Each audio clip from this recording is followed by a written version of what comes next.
মা বলে একটু দেখা দে, আমি কষ্ট করে আসছি, সূর্যের গরম সহ্য করা যায় না।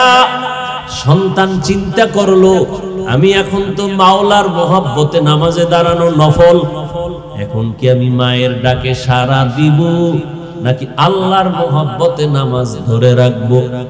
সিদ্ধান্ত নিয়ে কয় না, নামাজ ছাড়বো না। মা ডাকে আর না ডাক, আমি মার ডাকে সাড়া দিব না। মা দীর্ঘক্ষণ গরমে কষ্ট পাইয়া চুপচাপ আবার ঘরে চলে গেল। মনে মনে কয়, রে বাবা, মনের দুঃখ বুঝাইতে পারলাম না, একটা বার যদি দেখা দিতি আমার কলিজাটা ঠান্ডা হয়ে যেত। সন্তান আল্লাহর ইবাদতে দাঁড়ানো, ওই সন্তান তো জানে না মা যখন ডাক দিবে নফল নামাজ ছাইরা মায়ের ডাকে সাড়া দাও, কারণ মা তোমার কষ্ট জানো না পায়। মা যদি কষ্ট পাইয়া বরদোয়া করিয়াই ফেলে, তোমার জীবনের ইবাদত বরবাদ হয়ে যাবে। নফল নামাজে দাঁড়ানো আছো, মা ডাক দিলে তাড়াতাড়ি মায়ের ডাকে সাড়া দাও। সন্তান ডাকে সাড়া দেয় নাই, বাড়ি চলে গেল, না আর আসবো না। কিন্তু না, বাড়ি যাইয়া আবার মনটা পাগলনির মতো হয়ে গেল। সন্তানের না দেখলে ভালো লাগে না। মা আবার চিন্তা করে সিদ্ধান্ত নিল, আমি আর একবার সন্তানের কাছে যাব। ঠিক নিয়ত করিয়া রওয়ানা, মা সন্তানকে দেখার জন্য আবার ঠিক ওই রোদের টাইমে হেঁটে হেঁটে পাহাড়ের চূড়ার নিচে গিয়া দাঁড়াইলো। পাহাড়ের পাদদেশে দাঁড়াইয়া এমন টাইমে ডাক দিছে, আগের মতো সন্তান আবার নামাজে দাঁড়ানো।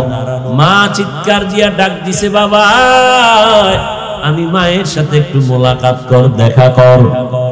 সন্তান আজও নামাজে দাঁড়ানো, চিন্তা করে আমার আম্মুর ডাকে সাড়া দিব নাকি নামাজ ছেড়ে দিব, না নামাজ ধরে রাখবো। সিদ্ধান্ত নিয়া মায়ের ডাকে সাড়া দেয় নাই, নামাজে বসে আছে। মা আজও কষ্ট পাইয়া বিমুখ হয়ে চলে আসলেন। দুইবার হলো, মা বলে আর যাব না, কিন্তু মনেরে মানানো যায় না। শেষ মা বলে আমি আর একবার যাই, এটাই আমার শেষ। মা তৃতীয় দিন আর একবার রওনা, এবার গিয়া ডাকে, শেষবার আসছি বাবা আমাকে একটু দেখা দেও। সন্তান সাড়া দেয় না। এতদিন 2 দিন মা কষ্ট পাইছে ঠিকই, সন্তানের জন্য খারাপ কিছু বলে নাই। আজকে কষ্ট পাইয়া যাওয়ার বেলায় মা একটু কি যেন বলেই ফেললো। মা ডাক দিয়া কে, আল্লাহ ও আসমানের মালিক, আমার সন্তান আমার কষ্ট বুঝলো না, ডাকে সাড়া দিল না, তোমার কাছে আমার একটু বিচার। জিনাকারিনী বেশ্যা মহিলার চেহারা না দেখাইয়া ওরে মরণ দিও না।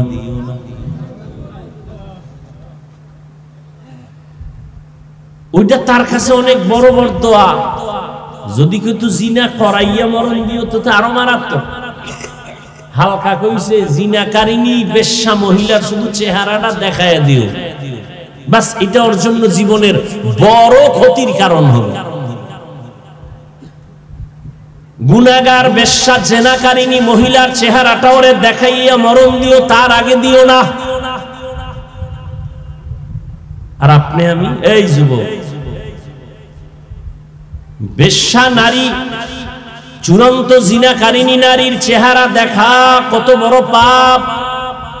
আর তার সাথে সারা রাত মোবাইলে কত কথা বলে জীবনটারে নষ্ট করতেছো রে বাবা। মোবাইলে রাত কাটাইতেছো, বেগানার সাথে কথা বলো। একদিকে মরবি না, আগে বিছনায় পড়ে থাকবি, কথার জবান বন্ধ হয়ে যাবে, কারণ কথার বাজেট শেষ হয়ে যাবে। আল্লাহ কথারও কি দিছে? বাজেট।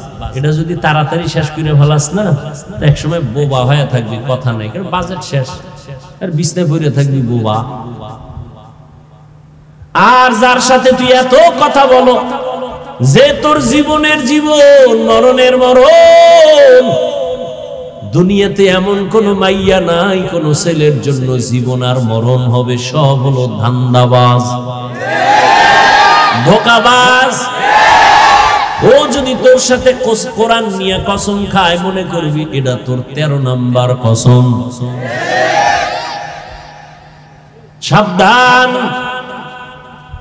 এটা তো আছে, স্থায়ী জীবনে তোর আসবে কাল, কলঙ্ক নেমে আসবে, তোর মায়ের জীবনটা নষ্ট হবে, তোর মা বাবার সম্মানের জবাই হয়ে যাবে, কারণে তুই এমন কুলাঙ্গার সন্তান যে তোর চরিত্রের কারণে মা বাবা সমাজে মুখ দেখাইতে পারে না।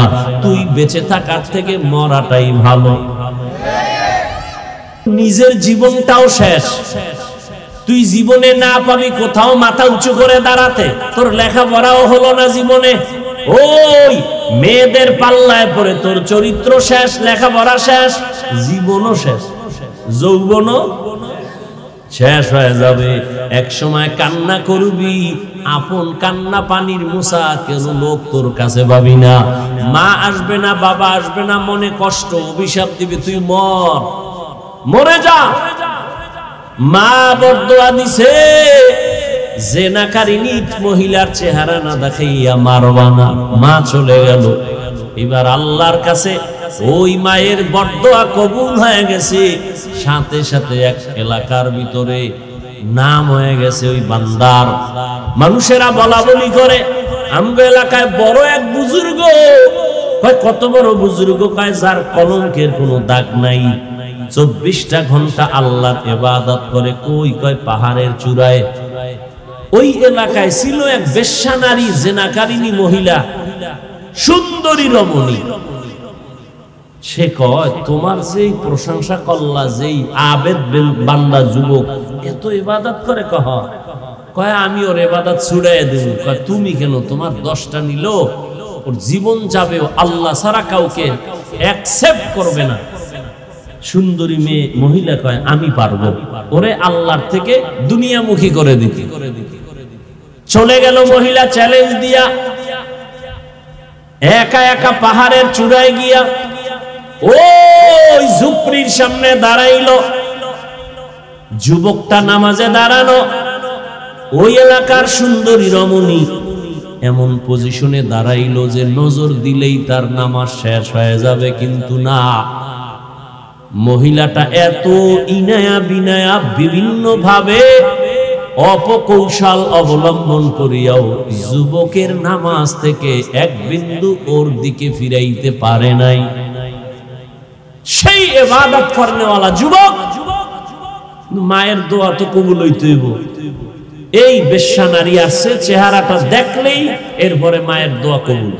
ও এখনো দেখে মহিলা বহু কাইফিয়াত করছে, যা করার, কিন্তু আল্লাহর বান্দা এক বিন্দু এক সেকেন্ডের জন্য চোখ দুইটা ঘুরায় না, ওই মেয়ের দিকে তাকায় নাই। মেয়েটা হাজারো অপচেষ্টায় ব্যর্থ হইয়া বলে এখন সোজা যেহেতু পারি নাই, বাঁকা ভাবে ওরে আটকাবো। চলে গেল, চলে যাইয়া পাহাড়ের নিচে পার্শ্বে একটা মাঠ, এরকম ময়দানে বকরির রাখাল ওই মহিলা সুন্দরী রাখালের সাথে জিনা করছে। কার সাথে? রাখালের সাথে জিনা করছে। কিছুদিন পরেই বাচ্চা হলো। কি হলো? এই মহিলা, রাসূলের হাদিস, এই মহিলা বাচ্চা কোলের মধ্যে নিয়ে এলাকায় ঘুরা ঘুরা কয় তোমগো বুজুর্গের জানুনি কি হাল? কয় কি? কয় এই দেখো অবৈধ বাচ্চা ওই বুজুর্গের। বাচ্চা কার? বুজুর্গের না রাখালের?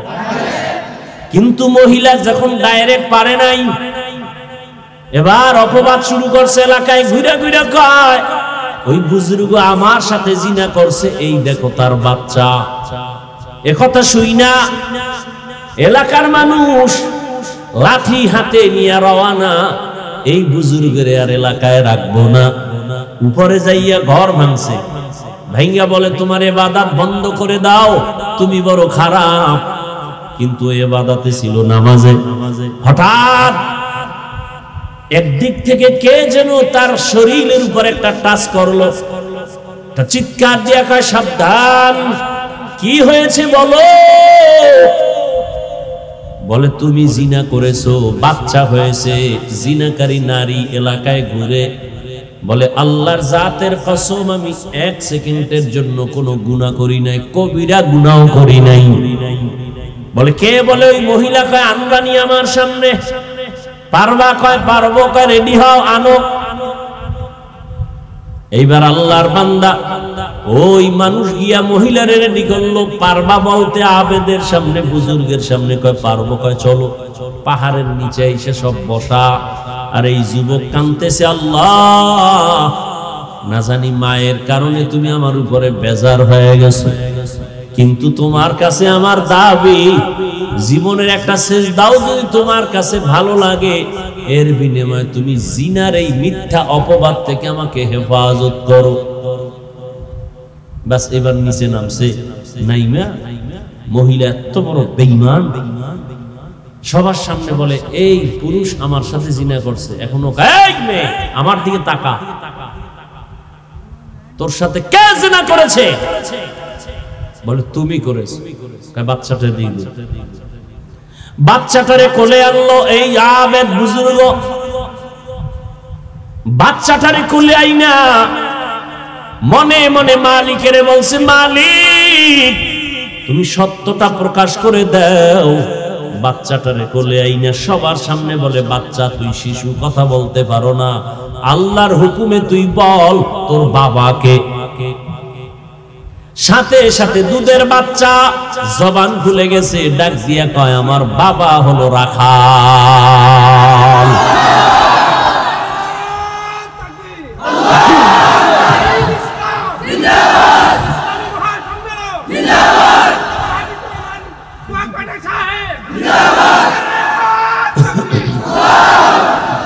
আতিনা ফি দারে দুনিয়া না হাসান, আতিনা ফি দারে উকবানা হাসান, ইয়া গিয়াসাল মুস্তাগীসিন ইহদিনা লাফতিখারা বিল উলুমি ওয়াল গিনা, লা ইলাহা ইল্লাল্লাহ।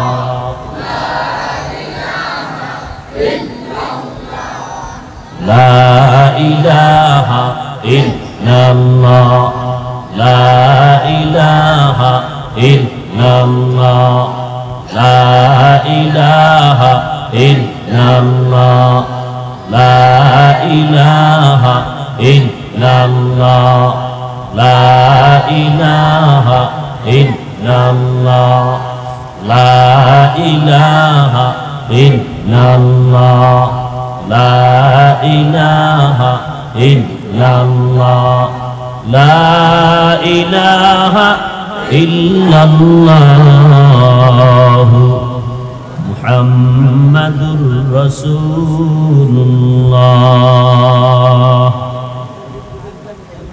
তো আল্লাহ পাক রব্বুল আলামিন নবীজি বলেন, কোরআন শরীফ আমার কাছে অত্যন্ত প্রিয় একটি কিতাব, যেই প্রিয়র কোনো তুলনা নাই।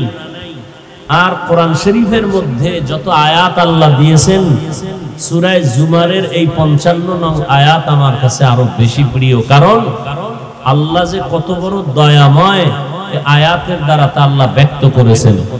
আল্লাহ এই আয়াতের মধ্যে পৃথিবীর প্রত্যেকটা মানুষকে তওবার আহ্বান করেছেন। প্রকারান্তরে আল্লাহ জান্নাত দেওয়ার ওয়াদা করেছেন। তোমরা যারা গুনাহ করেছো বান্দা বান্দি, হিন্দু, বৌদ্ধ, ইহুদি, খ্রিস্টান, সমস্ত ধর্মের মানুষ, সবাই কার বান্দা? আল্লাহর বান্দা। আল্লাহ বান্দা বলে সম্বোধন করেছেন। তুমি যেই ধর্মে থাকো, গুনাহ করিয়া নিজেদের উপরে যদি জুলুম করে থাকো, আসো আমার কাছে ফিরে আসো, তওবা করো, আমি আল্লাহ তোমাদের জীবনের সব গুনাহ মুহূর্তে ক্ষমা করে দেব। বড় বড় বড় বড় পাপীদেরকেও আল্লাহ মাফ করেছেন। আর মাফ করার জন্য আল্লাহ কিছু রাস্তা খুলে দিয়েছেন, কাজ দিয়েছেন, এই কাজ করো। যেমন আপনারা এখানে আসছেন, এটা একটা কাজ, একটা আমল, নেক আমল। নবীজি বলেন আল্লাহর হুকুম, এখানে আসছে একটা ভালো কাজের জন্য, এর বরকতে তার জীবনের সগীরা গুনাহ সব মাফ। দান করবে, এটার কারণে অন্যান্য গুনাহ আল্লাহ মাফ করে দেন। আল্লাহ পাক রাস্তা খুলে দিয়েছেন। আল্লাহ বলেন, বান্দা তুমি জীবনের সব গুনাহ থেকে তওবা করো, আমি তোমার সব গুনাহ মুহূর্তে মাফ করব। বৃষ্টি আসছে, ময়লা সারা দুনিয়ার জমিনে, বৃষ্টির পানি এসে সব ময়লা সাফ করে দেয়। ময়লার কোনো চিহ্নই থাকে না, দুর্গন্ধ থাকে না। ঠিক যারা আল্লাহর মহব্বত নিয়ে গুনাহ করার পরেও তওবা করবে, আল্লাহ রহমতের পানি দিয়া, বৃষ্টি দিয়া সব ময়লা সাফ করে তাকে আল্লাহ পবিত্র বান্দা হিসাবে কবুল করবে। আল্লাহর এক বান্দি, আল্লাহর এক খারাপ চরিত্রের অধিকারী মহিলা জীবনভর শুধু অপরাধ করেছে, গুনাহ গুনাহ গুনাহ গুনাহ গুনাহ, এমন কোন গুনাহ নাই করে নাই। এক পর্যায়ে একদিন রাস্তা দিয়ে হেঁটে যায়, গলার সাথে মাথা সহ ওড়না লাগানো, লম্বা ওড়না। তো প্রতিমধ্যে দেখে রাস্তার পাশে একটা কুকুর ক্ষুধার তৃষ্ণায় পিপাসার্ত হয়ে কাঁদে, পানি চায়। ওই গুনাহগার বান্দি বুঝতে পেরে কুকুরকে পানি পান করাবার জন্য পানি তালাশ করা শুরু করলো। খুঁজতে খুঁজতে একটা কূপের কিনারায় গিয়া পানি পাইল, কিন্তু পানি অনেক নিচে, উঠাবার পাত্র নাই। পাত্র বানাইলো, তার পায়ে ছিল চামড়ার মুজা। এই মুজাকে পাত্র বানায়া পানি উঠাবে, মুজা দিয়েও পানি উঠানো যাচ্ছে না, এত নিচে। ওই আল্লাহর বান্দি তখন ওড়নার এক অংশ দিয়া মুজাটাকে বাঁধলো, এরপরে পানির মধ্যে ছাড়লো, পানি উঠাইয়া হেঁটে এসে কুকুরকে পানি পান করায় দিল। নবীজি সাহাবাদেরকে ঘটনা শুনায় বলতেছেন, গাইবী আওয়াজ আসতেছে কোথা থেকে, আল্লাহর পক্ষ থেকে, ও জাহান্নামী নারী, তুমি কুকুরকে যে একটু পানি পান করিয়েছো, মায়ার কারণে, মহব্বতের কারণে, ভালোবাসার কারণে তোমার জীবনের সব পাপ মাফ। আতিনা ফি দারে দুনিয়া না হাসান, আতিনা ফি দারে উকবা না হাসান, ইয়া গিয়াসাল মুস্তাগীসিন ইহদিনা লাফতিখারা বিল উলুমে ওয়াল গিনা। আল্লাহ পাকের এক বান্দা যুবক, বড় আবেদ, বড় শাকির, বড় জাকির, বড় আরিফ। যুবকের ইবাদত, যৌবনের ইবাদত আল্লাহর কাছে বড় দামি। এজন্যই তো রহমতের নবী বলেন, আমার বিপদ মুহূর্তে বুড়ারা আমি মুহাম্মদের বিরোধিতা করেছে, যুবকেরা আমার উপকার করেছে। রহমতের নবী বলেন, কিয়ামতের দিন, মুসিবতের সময় আপন বলতে কেউ থাকবে না, কেউ পরিচয় দিবে না। ওই কঠিন সময় আল্লাহ পাক রব্বুল আলামিন 5টা প্রশ্নের জবাব না নিয়ে কাউকে কদম দিতে দিবেন না। এর মধ্যে 2টা প্রশ্ন হবে তোমার যৌবন নিয়া। একটা মানুষের প্রশ্ন করবে বিভিন্ন ভাবে, কিন্তু যৌবনের উপরে প্রশ্ন হবে 2টা। যৌবনটা তুমি কিভাবে কাটাইছো এর জন্য তুমি জবাব দাও। সম্পদের হিসাব নিবেন, কেমনে আয় করলা, ব্যয় করলা। আল্লাহর নবী বলেন, যৌবনের এত মূল্য আল্লাহর কাছে, মানুষের কাছেও যুবকদের বড় মূল্য। কি বুড়া হয়ে গেলে তোরে কোনো মাইয়া নিবে? নিবে না। নিবে? নিবে না। কোন বুড়িকে জুয়ান বিবাহ করবে না, কোন বুড়াকে যুবতী বিবাহ করবে না। তুমি যদি বুড়া হয়ে যাও, চাকরির মধ্যে তোমার আর মেয়াদ থাকবে না। বুড়া মানুষের মূল্য দুনিয়ার মানুষের কাছেও কম, আল্লাহর আদালতেও কম। যুবকের মূল্য বেশি, যুবকদের ইবাদতের মূল্য আল্লাহর কাছে বেশি। এই যুবক আল্লাহর বান্দা এত পরিমাণ ইবাদত করে, মনে হয় তার খানা এত মজা লাগে না, ইবাদতে এত মজা লাগে। দুনিয়া সব বিমুখ হয়ে গেছে। আল্লাহ পাক রব্বুল আলামিন ওকে আল্লাহর প্রিয় খাতায় নামটা লেখায় দিবেন। কারণ যারা আল্লাহকে চায় আল্লাহ তাকে কবুল করেন, আর যারা দুনিয়া চায় আল্লাহ তাকে দুনিয়ার রাস্তায় ছেড়ে দেন। মান কানা ইউরিদুল আজিলাতা আজ্জালনা লাহু ফিহা মা নাশা লিমান নুরিদ সুম্মা জাআলনা লাহু জাহান্নাম ইয়াসলাহা মাযমুমান মাদহুরা। আল্লাহ বলেন যারা দুনিয়া আমার কাছে চায় আমি অতি দ্রুত দুনিয়া তাদের দিয়া দেই, পরিণাম ফলে তার জন্য বানায় রাখলাম জাহান্নাম।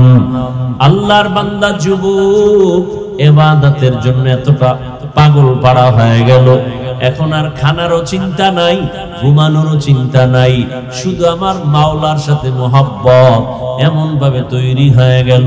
ও আল্লাহর বান্দারা, এই মোহাব্বতটা অন্তরে জমা হয়, জমা করেন আমার আল্লাহ। যেমন আপনারা এখানে আসছেন টাকা দিয়াও এই মানুষগুলো এই বৃষ্টির মাঝে এখানে দাঁড় করায় রাখা যাইতো না, টাকার লোভে খানার লোভেও পারা যাইতো না। এখানে টাকা নাই, পয়সা নাই, খানা নাই, এরপরও কেন এখানে দাঁড়ানো? একমাত্র আমার আল্লাহর মোহাব্বতের কারণ। আল্লাহর মোহাব্বত। যারা দুনিয়াদার, দুনিয়াদার এক দুনিয়াদার গেছি গে পালাইয়া, ওর খবর টবর পাইতেছি না। সে বলছিল দেশে গান বাজনা কইমে গেছে, হুজুর গো মাহফিল আর এই তেলাওয়াতের উৎপাত বেড়ে গেছে। ওর এলাকায় কোন হুজুর দিয়া ওয়াজ করতে দেয় নাই। আমি সেদিন গিয়ে করে আসলাম একেবারে মেইন সেন্টারে। হ্যাঁ, আসলে বুঝে না এর মধ্যে যে একটা মজা আছে, এর ভেতরে মজা। গরুর গোশত আর খিচুড়ি এই বৃষ্টির মধ্যে খাইলে কি মজা, ঠিক নেই? কি না মজা। তোরে কে দিবে এই সময় খিচুড়ি? তোর মায় যদি দেয় তো ভালো। কিন্তু অনেক বান্দা বলবে খবরদার, আমাকে গরুর গোশত দিবি না, এর থেকে আমার এক বোতল বিষ দে। ওই বান্দার গরুর গোশতের মজাটা সে কখনো মেনে নিতে পারে না, কিন্তু যে মজা পেয়ে গেছে ওই বান্দা ওই মজার থেকে আলাদা করতে পারে না। একজনে এক টুকরাও গরুর গোশত খেতে চায় না, আর একজনে 3 প্লেট খায় বলে থাকলে আরো দাও। আল্লাহ পাকের মোহাব্বতের মজা যার অন্তরে ঢুকছে। আমিও মানুষ, তুমিও মানুষ, আমিও মানুষ, তুমিও মানুষ, আমার আকৃতি তোমার আকৃতি এক, তুমি আমি দুনিয়াতে আসছি এক, বিদায় হব একই সিস্টেম, তোমার আমার অঙ্গ প্রত্যঙ্গ সব এক। ও আল্লাহর বান্দা, তুমিও এই দেশের হাওয়া বাতাসে চলো, আমি এই দেশের হাওয়া বাতাসে চলি। ভালোটাও তুমি বুঝো, খারাপটাও তুমি বুঝো। তুমিও 3 বেলা খাও, আমরাও 3 বেলা খাই। তুমিও রাতের বেলা ঘুমাও, আমরাও ঘুমাই। তুমিও বাজারে যাও, আমরাও বাজারে যাই, না যাই না? তুমিও দেশ বিদেশ ঘুরো, আমরাও ঘুরি। কিন্তু বাবা, তুমি যে ঘুরতে গেছো ঘোড়ার পাগলামিতে পড়ে গেছো। আজান কখন হইছে খবর নাই, নামাজ কখন হলো খবর নাই। আর আমি যেদিকেই যাই, যতই ঘুমাই, আমার ঘড়ি আমাকে ডাক দেয়, মুয়াজ্জিন ডাক দেয়, আসসালাতু খায়রুম মিনান নাওম। আমার কাছে তখন আর ঘুম ভালো না, আমি দৌড়াইয়া ঠান্ডার ভেতরে ওযু বানাইয়া নামাজের মুসাল্লায় দাঁড়াই। কারণ আমি সেজদা না দিলে মজা পাই না, আল্লাহকে ডাক না দিলে মজা পাই না। আল্লাহর মোহাব্বত এমন ভাবে অন্তরে ঢুকছে। ও বাবা, তোমাকে আমি বয়ান করতেছি, আল্লাহর হুকুম মানো, নবীর তরিকা মানো। তুমি তো মুসলমান, তুমি তো আল্লাহ মানো, তুমি তো নবী মানো, তুমি কোরআন মানো, হাদিস মানো। আজকে হিন্দুদের বুঝানো দরকার, মুশরিকদের বুঝানো দরকার, ইহুদি খ্রিস্টানকে বুঝানো দরকার, নবীকে, নবীরে চিনো, নবীর আদর্শ মানো। তোমাকে বুঝানো লাগবে কেন? তুমি তো আমার আল্লাহরই গোলাম।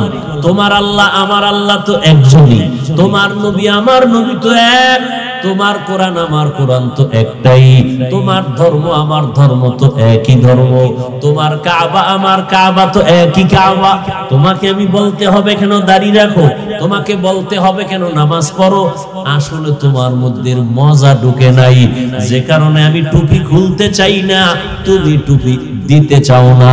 আমি দাড়ি কাটতে চাই না, তুমি দাড়ি রাখতে চাও না, আমি মসজিদের বাইরে থাকতে চাই না, তুমি ভেতরে ঢুকতে চাও না, আমি পর্দা করতে চাই, তুমি পর্দার বাইরে থাকতে চাও, কারণ তুমি দুনিয়ায় মজা পাইছো। আল্লাহ পাক বলেন সাবধান, মান কানা ইউরিদুল হায়াতাদ দুনিয়া ওয়া জিনাতাহা, যারা ইচ্ছা করে দুনিয়ার সৌন্দর্য আমার আপন হয়ে যাক, আল্লাহ তাকে দুনিয়ায় দিয়ে দেয়, তার কিন্তু পরিণামে আমল বরবাদ এবং কিয়ামতের ময়দানে আল্লাহ তাকে গ্রেফতার করে ফেলবেন।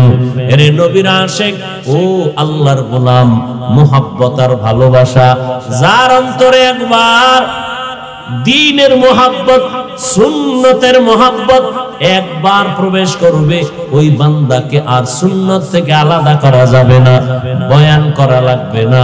এরে নবীর আশিক, এত বয়ানের পরেও কেন তুমি ইবাদত করতে চাও না? আসলে তোমার ইবাদতে মজা লাগে নাই। আমি নামাজ পড়তে মজা পাই, তুমি নামাজ না পড়লে বড় মজা লাগে। আমি দাড়ি রাখলে মজা পাই, তুমি দাড়ি না রাখলে বড় মজা পাও। কারণটা কি?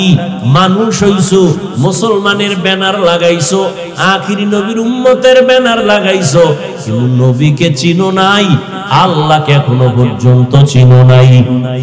যে চিনছে সে আল্লাহকে ধরে ফেলেছে, যে নবীকে চিনছে সুন্নতের মালা তার গলায় লাগায় দিছে, লাগানোর পরে এমন মজবুত হয়ে গেছে, মরতে রাজি, মদিনার সুন্নত ছাড়তে রাজি না। ওই যুবক আল্লাহর বান্দা ইবাদতে এত মজা পাইছে, এখন এই এলাকায় থাইকা মসজিদে গেলে ভাল লাগে না, বাইর হইলে আবার দুনিয়া, বাইর হইলে বেগানা, বের হইলে আবার গানের আওয়াজ। মনে মনে ভাবে এমন একটা জায়গা যদি পাইতাম যেখানে গান বাজনার আওয়াজ নাই, বেপর্দা বেগানার আড্ডা নাই, নির্বিঘ্নে শুধু আল্লাহকে ডাকবো। চিন্তা করে করে একটা জায়গা বাইর করছে, বাড়ির অদূরে একটা পাহাড়, ওই পাহাড়ের চূড়ায় গিয়ে আমি আল্লাহরে ডাকবো। ওখানে কোনো বেগানা যাবে না, খেয়াল করো, ওখানে কোনো গানের আওয়াজ যাবে না, ওই পাহাড়ের উঁচা পাহাড়ের চূড়ায়, ওখানে কোনো বেগানা যাবে না, নাচ গান যাবে না, গানের আওয়াজ যাবে না। যুবক আল্লাহর বান্দা চিন্তা করে সিদ্ধান্ত নিয়ে পাহাড়ের চূড়ায় গেল, মাকে বলল, মা আমি আল্লাহর ডাকে সাড়া দিয়ে চলে গেলাম, তোমার সাথে মোলাকাত হবে কিনা জানি না, আমি আল্লাহর ইবাদতে রওনা। যুবক ওখানে চলে গেল, পাহাড়ের চূড়ায় ছোট্ট ডালপালা কেটে একটা সুন্দর একটা ভাঙ্গা ছোট ঘর উঠাইয়া ঝুপড়ি, ওখানে থাকে, আল্লাহর ইবাদত, খানার চিন্তা নাই, ঘুমের চিন্তা নাই, শুধু আল্লাহর ইবাদত, আল্লাহর মহব্বতে নামাজ পড়ে, সেজদা করে, জিকির করে, তাসবিহ পড়ে। কিন্তু মা এদিকে ঘরে একা, ছেলেটা কোথায় গেল, কোন পাহাড়ে খবর নাই। কিন্তু মায়ের মনে মানায় না। কিছুদিন পরে মা পাগলনির মতো হলো, ছেলেটার চেহারাও তো দেখতে পারি না, ছেলে আসেও না, ওই এমন মজা পাইছে, এখন আর আমার কথা বোধহয় ওর মনেই নাই। ওর অন্তরে ঢুকছে মা বাবার থেকে আমার আল্লাহ বড়, আমার নবী বড়, আমার আল্লাহর মোহাব্বত এমন ভাবে ঢুকছে, মায়ের খবর নাই। মা সহ্য করতে না পেরে একদিন, দুদিন, 3 দিন ভাবার পর সিদ্ধান্ত নিল, মা বুড়া, বয়স অনেক হয়ে গেছে, চিন্তা ভাবনা করিয়া আমি যাব, ছেলে আসবে না, আমি একটা নজর দেখার জন্য যাব। মা সূর্য যখন একটু উপরে উঠে গেল, প্রচন্ড রোদের তাপ, ঠিক এই সময় মা বের হলো সন্তানকে দেখার জন্য। বুড়ি মহিলা একা একা হেঁটে হেঁটে পাহাড়ের নিচে গেল, উঠতে পারে না, শক্তি নাই। সন্তান ওখানে ইবাদতে নামাজে দাঁড়ানো, সন্তান, মা পাহাড়ের নিচে, সূর্যের গরম। নবীজি হাদিসে বলেন, মহিলা কেমনে সন্তানের ডাকছে, সাহাবাদের নবী ইশারা দিয়া বুঝায়, সূর্যের আলো, উপরে তাকাইলে সূর্যের আলো চোখে লাগে, মা হাতটাকে এভাবে রাইখা এরপরে সন্তানের ডাক দিছে, এই সন্তান, আমি তোর মা, পাহাড়ের নিচে আসছি, একটু আয়, তোকে আমাকে একটু দেখতে মনে চায়। সন্তান আওয়াজ শুনছে, কিন্তু এমন টাইমে মা ডাকছে যেই টাইমে সন্তান নামাজে দাঁড়ানো। কিতে দাঁড়ানো? সন্তান, মা একবার ডাক দিছে আওয়াজ নাই, আবার ডাক দিছে আওয়াজ নাই, আবার ডাক দিছে আওয়াজ নাই। মা বলে একটু দেখা দে, আমি কষ্ট করে আসছি, সূর্যের গরম সহ্য করা যায় না। সন্তান চিন্তা করলো, আমি এখন তো মাওলার মহব্বতে নামাজে দাঁড়ানো নফল, এখন কি আমি মায়ের ডাকে সাড়া দিব নাকি আল্লাহর মহব্বতে নামাজ ধরে রাখবো? সিদ্ধান্ত নিয়ে কয় না, নামাজ ছাড়বো না। মা ডাকে আর না ডাক, আমি মার ডাকে সাড়া দিব না। মা দীর্ঘক্ষণ গরমে কষ্ট পাইয়া চুপচাপ বাবার ঘরে চলে গেল। মনে মনে কয়, রে বাবা, মনের দুঃখ বুঝাইতে পারলাম না, একটা বার যদি দেখা দিতি আমার কলিজাটা ঠান্ডা হয়ে যেত।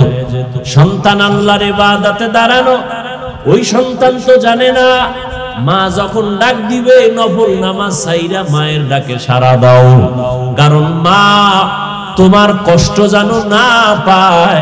মা যদি কষ্ট পাইয়া বরদোয়া করিয়াই ফেলে, তোমার জীবনের ইবাদত বরবাদ হয়ে যাবে। নফল নামাজে দাঁড়ানো আছো, মা ডাক দিলে তাড়াতাড়ি মায়ের ডাকে সাড়া দাও। সন্তান ডাকে সাড়া দেয় নাই, বাড়ি চলে গেল, না আর আসবো না। কিন্তু না, বাড়ি যাইয়া আবার মনটা পাগলনির মতো হয়ে গেল। সন্তানের না দেখলে ভালো লাগে না। মা আবার চিন্তা করে সিদ্ধান্ত নিল, আমি আর একবার সন্তানের কাছে যাব।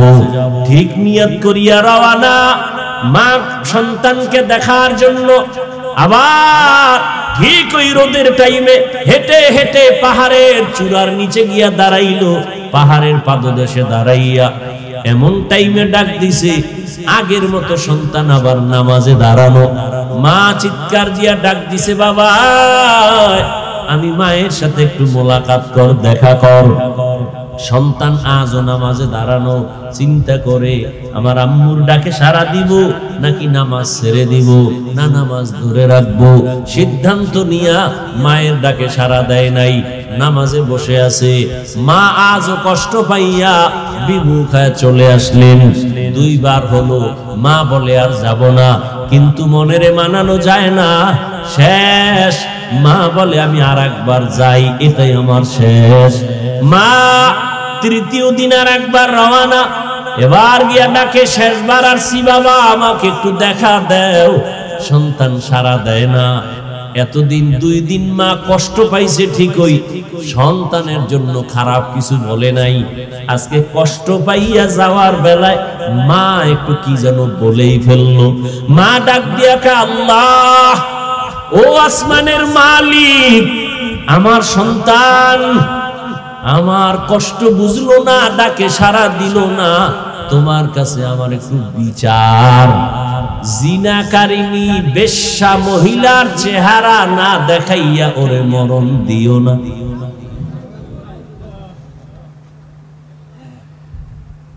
ওইটা তার কাছে অনেক বড় বড় দোয়া।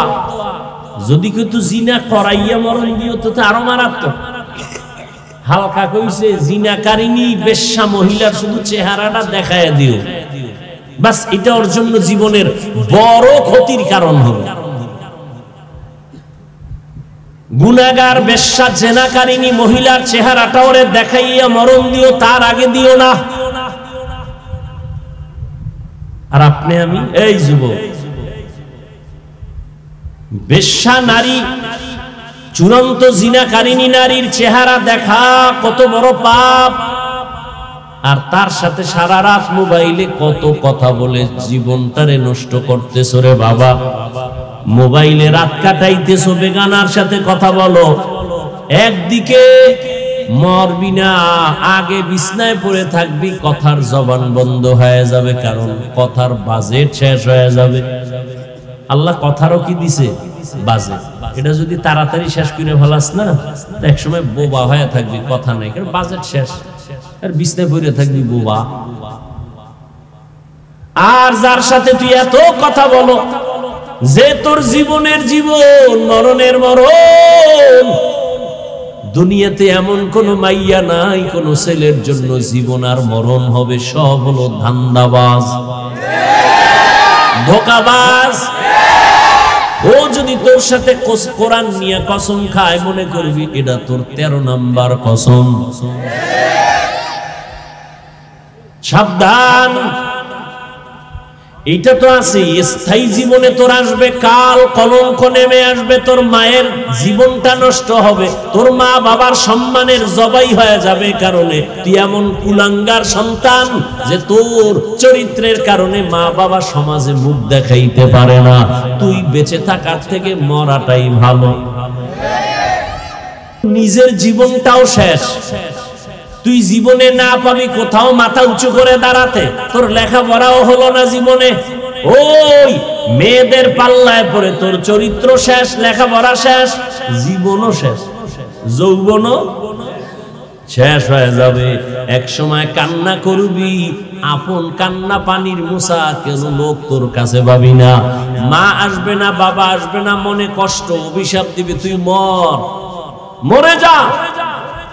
মা বরদোয়া দিছে, জেনাকারিনী মহিলার চেহারা না দেখাইয়া মারবা না। মা চলে গেল, এবার আল্লাহর কাছে ওই মায়ের বরদোয়া কবুল হয়ে গেছে, সাথে সাথে এক এলাকার ভিতরে নাম হয়ে গেছে ওই বান্দার। মানুষেরা বলা বলি করে, আমগো এলাকায় বড় এক বুজুর্গ, কত বড় বুজুর্গ, কয় যার কলঙ্কের কোনো দাগ নাই, 24টা ঘন্টা আল্লাহর ইবাদত করে। কই? কয় পাহাড়ের চূড়ায়। ওই এলাকায় ছিল এক বেশ্যা নারী, জেনাকারিনী মহিলা, সুন্দরী রমণী। সে কয়, তোমার যেই প্রশংসা করলা, যেই আবেদ বান্দা যুবক এত ইবাদত করে, কয় আমি ওর ইবাদত ছুড়াইয়া দেব। কয় তুমি কেন? তোমার 10টা নিল, ওর জীবন যাবে, আল্লাহ ছাড়া কাউকে অ্যাকসেপ্ট করবে না। সুন্দরী মেয়ে মহিলা কয় আমি পারবো, ওরে আল্লাহর থেকে দুনিয়ামুখী করে দিতে। চলে গেল মহিলা চ্যালেঞ্জ দিয়া, একা একা পাহাড়ের চূড়ায় গিয়া ওই ঝুপড়ির সামনে দাঁড়াইলো। যুবকটা নামাজে দাঁড়ানো, ওই এলাকার সুন্দরী রমণী এমন পজিশনে দাঁড়াইলো যে নজর দিলেই তার নামাজ শেষ হয়ে যাবে, কিন্তু না, মহিলাটা এত ইনায়া বিনায়া বিভিন্ন ভাবে অপকৌশল অবলম্বন করিয়াও যুবকের নামাজ থেকে এক বিন্দু ওর দিকে ফিরাইতে পারে নাই। সেই ইবাদত করনেওয়ালা যুবক, মায়ের দোয়া তো কবুল হইতেইব। এই বেশ্যা নারী আছে, চেহারাটা দেখলেই এরপরে মায়ের দোয়া কবুল। ও এখনো দেখে মহিলা বহু কাইফিয়াত করছে, যা করার, কিন্তু আল্লাহর বান্দা এক বিন্দু এক সেকেন্ডের জন্য চোখ দুইটা ঘুরায় না, ওই মেয়ের দিকে তাকায় নাই। মেয়েটা হাজারো অপচেষ্টায় ব্যর্থ হইয়া বলে, এখন সোজা যেহেতু পারি নাই, বাঁকা ভাবে ওরে আটকাবো। চলে গেল, চলে যাইয়া পাহাড়ের নিচে পার্শ্বে একটা মাঠ, এরকম ময়দানে বকরির রাখাল ওই মহিলা সুন্দরী রাখালের সাথে জিনা করছে। কার সাথে? রাখালের সাথে জিনা করছে। কিছুদিন পরেই বাচ্চা হলো। কি হলো? এই মহিলা, রাসূলের হাদিস, এই মহিলা বাচ্চা কোলের মধ্যে নিয়ে এলাকায় ঘুরা ঘুরা কয়, তোমগো বুজুর্গের জানুনি কি হাল? কয় কি? কয় এই দেখো অবৈধ বাচ্চা ওই বুজুর্গের। বাচ্চা কার? বুজুর্গের না রাখালের? কিন্তু মহিলা যখন ডাইরেক্ট পারে নাই, এবার অপবাদ শুরু করছে, এলাকায় ঘুরা ঘুরা কয় ওই বুজুর্গ আমার সাথে জিনা করছে, এই দেখো তার বাচ্চা। একথা শুই না এলাকার মানুষ লাঠি হাতে নিয়ে রওয়ানা, এই বুজুর্গের আর এলাকায় রাখবো না। উপরে যাইয়া ঘর ভাঙছে, ভাইঙ্গা বলে তোমার ইবাদত বন্ধ করে দাও, তুমি বড় খারাপ। কিন্তু ইবাদতে ছিল নামাজে। হঠাৎ একদিক থেকে কে যেন তার শরীরের উপর একটা টাচ করলো, তা চিৎকার দিয়ে কয় সাবধান, কি হয়েছে বলো।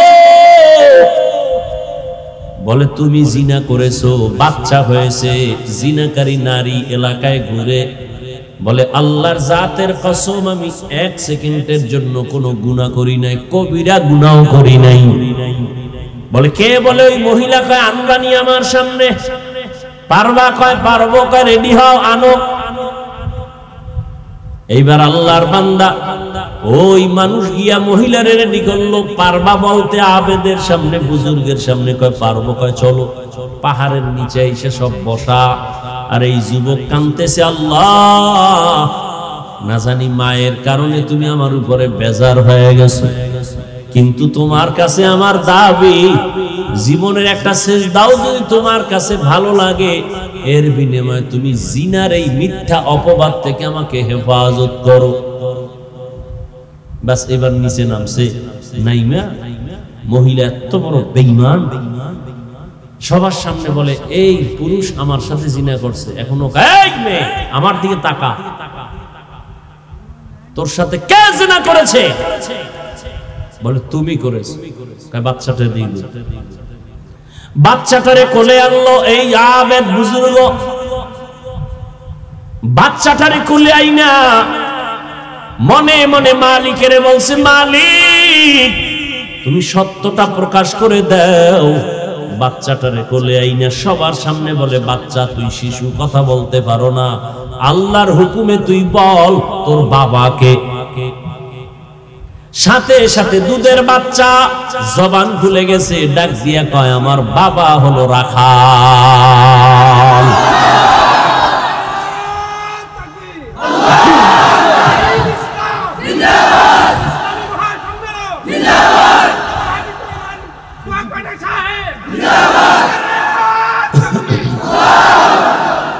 বুঝছেন ঘটনা থেকে কিছু?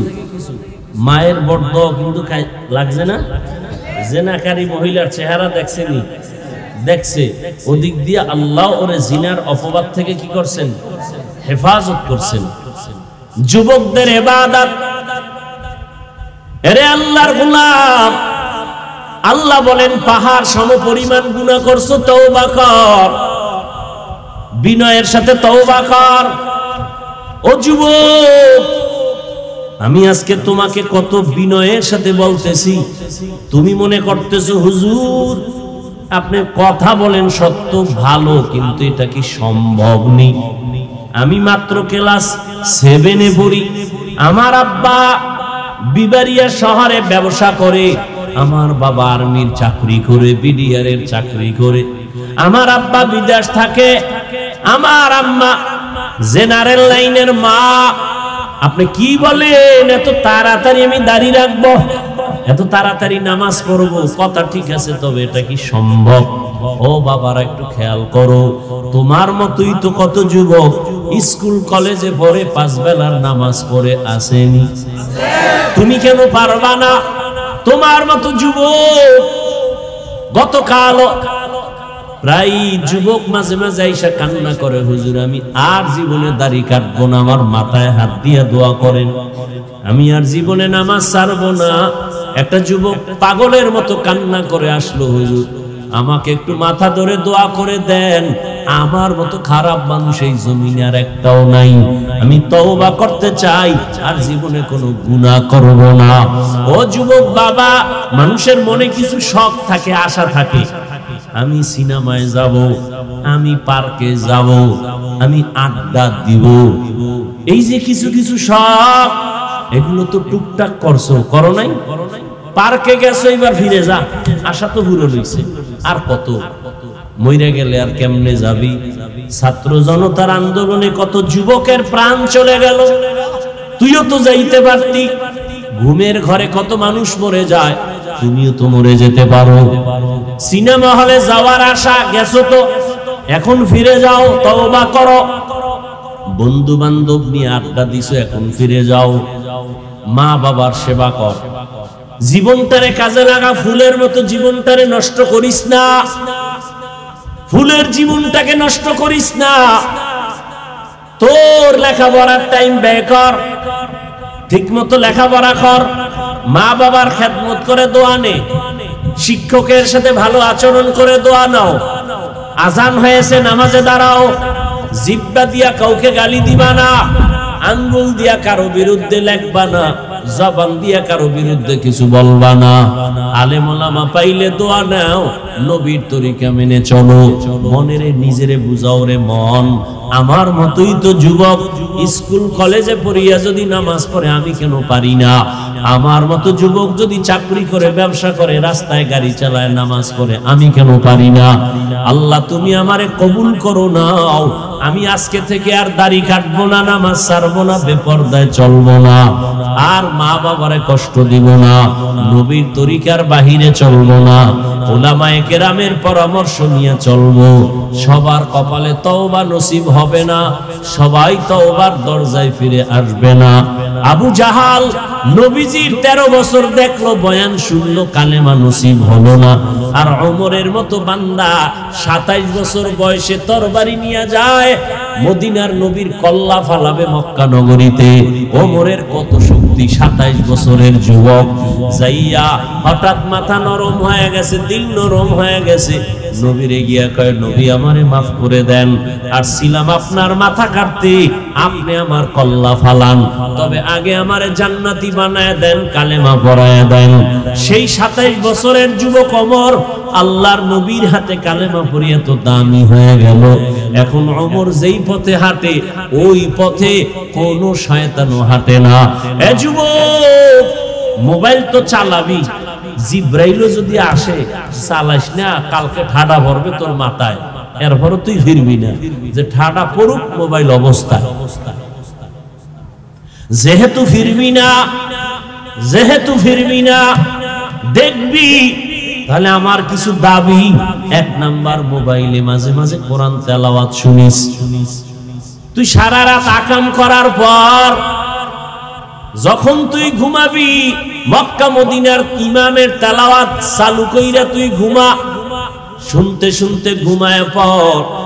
মাঝে মাঝে গুগলের মধ্যে বড় বড় মনীষীদের ইতিহাস, সালাউদ্দিন আইয়ুবীর জীবনী পর, বলার আমার সময় নাই। কেমন যুবক সালাউদ্দিন আইয়ুবী, গুগলে সার্চ দিয়া কালকে পর। কেমন যুবক খাজা মাইনুদ্দিন চিশতি, ইতিহাস পর। যুবকদের জীবনকে পরিবর্তন করে দিবে এই ঘটনা। এরে আল্লাহর বান্দা, কয়দিনার হায়াতের বাহাদুরি, কয়দিনার সৌন্দর্যের বাহাদুরি, কয়দিনার যৌবনের বাহাদুরি। ওরে আমিও যদি তোর মতো প্যান্ট শার্টটাই লাগাইয়া রাস্তাঘাটে মাস্তানি করতাম, কেউ আমারে বাধা দিত না। আমি গান গাইতাম কণ্ঠ বাজায় একতারা হারমোনিয়াম নিয়া, কেউ বাধা দিত না। ও আল্লাহর বান্দা, এই পথটা বড় কঠিন। টুপির কারণে, দাড়ির কারণে কত মানুষ গালি দেয়, কত বাজে কথা কয়।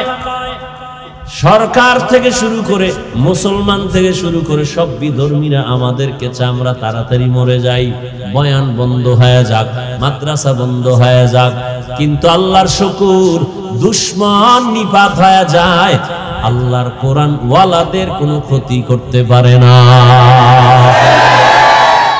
অতএব তৈরি হয়ে যাও আজকে থেকে। আল্লাহকে বলো, আল্লাহ বৃষ্টির পানি দিয়া যেমন জমিনের ময়লা সাফ হয়ে গেল, আমি তোমার রহমতের বৃষ্টি দিয়া আমার গুনাহ থেকে আমি সাফ হতে চাই।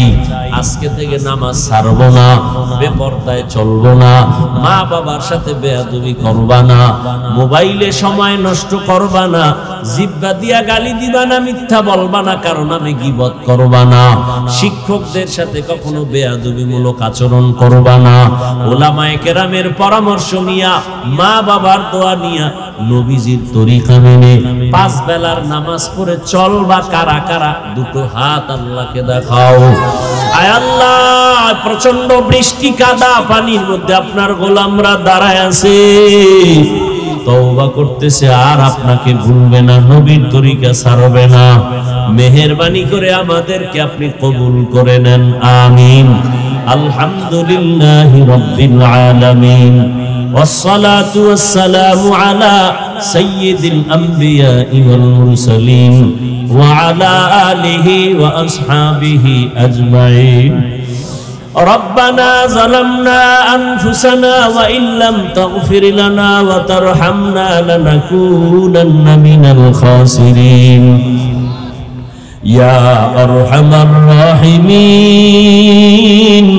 يا أرحم الراحمين يا أرحم الراحمين رب ارحمهما كما ربياني صغيرا ও দয়ার মালিক সারাটা দিন রৌদ্র আর শুকনা কত মানুষের ভরা আনন্দ ছিল হঠাৎ করে আপনি বৃষ্টি দিয়েছেন ময়দানে পানি জমা হয়েছে ও আল্লাহ জানি না কোন পরীক্ষা আপনি করেছেন এই পরীক্ষায় আপনার বান্দারা আপনাকে ভুলিয়া বাসায় যায় নাই আয় আল্লাহ ভিজিয়া ভিজিয়া আপনার দ্বীনের কথাগুলো শুনছে আয় আল্লাহ সবার গায়ে বৃষ্টির পানি পায়ে কাদা জামা কাপড়ে ময়লা ও আল্লাহরা টাকার জন্য এখানে আসে নাই খানার জন্য আসে নাই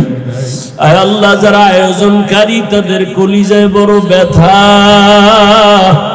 তাদেরকে আপনি নিয়ামুল বদল দান করেন আল্লাহ আয় আল্লাহ আমার কলিজার যুবকদের আপনি কবুল করে নেন মুরব্বী উলামায়ে কেরাম যারা সবাইকে কবুল করে নেন আয় আল্লাহ ব্যবসায়ী চাকরিজীবী যারা কবুল করে নেন মা বোনদের কবুল করে নেন সন্তানগুলো নেককার বানায় দেন আয় আল্লাহ সুন্নাত ওয়ালা জিন্দেগি দান করেন হেদায়েতের নূর সিনায় দান করেন এলাকায় আপনি দ্বীনের আলো ছড়ায়া দেন আয় আল্লাহ নবীর সুন্নাত ওয়ালা জিন্দেগি ঘরে ঘরে কায়েম করে দেন সারা দুনিয়াবাসীকে মাফ করে দেন মুসলমানের ঈমান আমল হেফাজত করেন আয় আল্লাহ বাংলাদেশ শান্তির দেশ বানায় দেন আয় আল্লাহ জালেমদের জুলুম থেকে দেশ জাতিকে হেফাজতের ব্যবস্থা করে দেন